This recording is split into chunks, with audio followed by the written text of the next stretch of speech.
Okay, so welcome back to another video. Today it's going to be a pretty quick video around some of the more popular questions we've been asked around wet rooms, tiles, samples, wall boards, that sort of thing.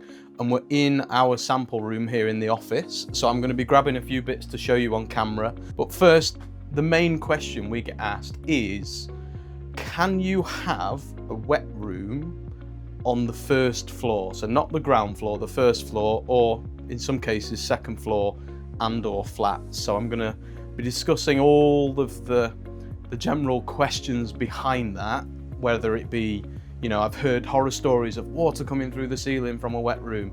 How do aged care do their wet rooms? We'll talk about tiles, we'll talk about anti-slip vinyl flooring, sometimes known as ultra or polyfloor, and I'll also talk about some of the myths behind and how people actually create wet rooms throughout the whole country and worldwide. So first things first, we're going to talk about is how aged care do wet rooms. So we tend to avoid tiles altogether. We tend to use here's a little sample card. It's an anti-slip wet room floor and it comes rolled like a vinyl. It can come 2 meters wide and it can come 100 meters long. But the idea behind this is because it's a single piece, it has the ability to sort of flex with the wet room, certainly on timber floors. And the idea also is it's anti-slip. Some tiles you can get are anti-slip tiles, but not all tiles are. And if you think about that porcelain underfoot when wet, very slippy. So that's an ultra floor. Now, the question often we get asked when it comes to that first floor question and the horror stories of, oh, it's coming through my ceiling, generally stems from a tiled wet room floor. So what that means is you may have heard of something called tanking, or, you know, a wet room tanking system, whether that be painted on or in the sheet form. But effectively what you're trying to do is, if any water gets through your tiles or your walls or your ultra, then what you don't want to do is that water to be going through into the kitchen or the flat below or whatever's below. So that tanking is there to create it. But my question always has been, if water does get below the surface you see, floor or wall, but it can't get through the tanking, what happens to the water? Well, often it just sits below tile level, and that's where you get that sort of lifting of tiles over time where it becomes loosened, because that water's sitting underneath all the time. It goes a bit soggy underneath and it's not very nice. Not something you'd want anyway. Whereas with an ultra floor, unless you pierce it or puncture it, it's really difficult to get water behind it because it's a single sheet. Okay, so imagine you're on the first floor in a traditional house and you've got a timber floor, so you've got joists and then you've got floorboards, and then we're coming along and we're going to put a wet room in. If we were to put a tiled wet room in, we'd have to tank it, and then we'd put your tile adhesive down in your tiles, and then you'd have the grout line between the tiles. And there's some fantastic tiling companies out there, and if you really do get a professional to do it, it can look amazing. But my question, again, back to that grout line, if your timber floor does move, we've all heard the floorboards creak and the timbers move slightly, just naturally as a property it does move, then that grout line is designed not to really be flexible. Sometimes you'll find when there's a hairline crack that you can't see, that water's getting under there, and then hopefully you're tanking, stopping it going anywhere else, but then that's where it sits underneath the tile.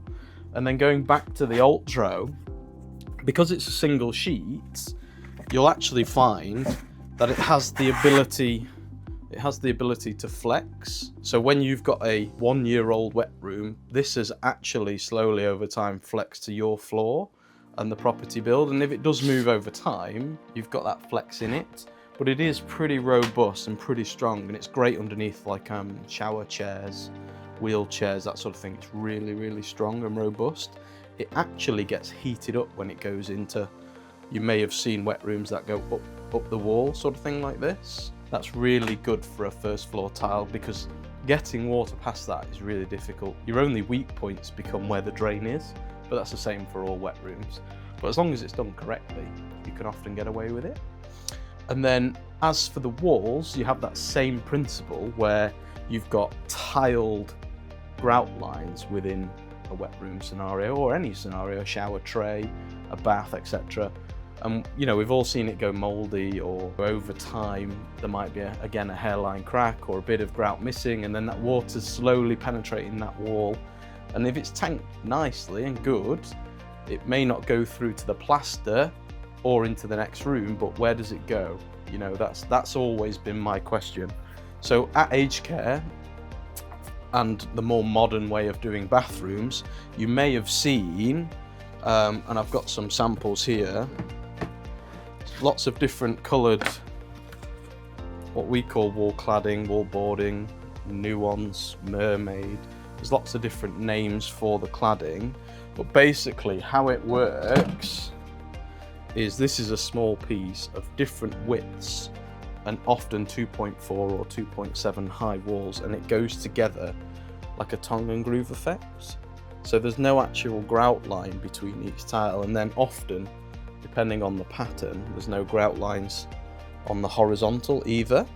That said though, you can get some where it has that sort of tiled effect on it, so you wouldn't actually know unless you were up close and personal with it.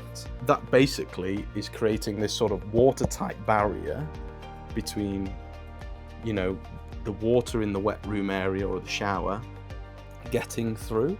And then again, just like all rooms, you have where you have the corner of a shower area, often this join here is sealed with silicone. That's always the weakest point, but as long as you board correctly, you can really minimize that risk, and as long as you keep on top of the silicone, you're more than fine for the future. So that's a wall board. Okay, so to answer the main question, which is, can you have a tiled or an ultra wet room on the first, second, or any floors above that, whether it be a timber floor or a concrete floor? The answer is yes. We at Aged Care, because we're thinking of safety first, anti-slip underfoot, and also longevity, because often for some of our clients this is the last bathroom renovation they will have, we sort of avoid the tile for that grout line, that sort of making sure water doesn't penetrate through into the tanking system or below if it's not done correctly. But also just keeping on top of it. It's not as easy, you know, if you have mobility or disability challenges, to actually, you know, clean those grout lines, make sure they're all okay. Aged Care, we do offer a like an after service where we'll come out once a year and reseal any sealant that's going a bit funny or has come away slightly, because silicone does what silicone does best. Water in a bathroom, as much as, you know, we're all used to the shower area going a bit mouldy here and the silicone's playing up here, even the best silicone in the world still does it. It does get mouldy, so we do like to come out and make sure, you know, for the following year you're going to be perfectly fine without any water leaks whatsoever. But if we can mitigate that using Ultra, where it's a single sheet of watertight flooring which is anti-slip, then we know for sure that when we leave after fitting your bathroom that it will not penetrate that unless it's cut or pierced. Then that's the best solution for us. So yeah, I'm not saying don't have a tiled wet room, but at Aged Care we lean more towards the anti-slip Ultra or Polyfloor.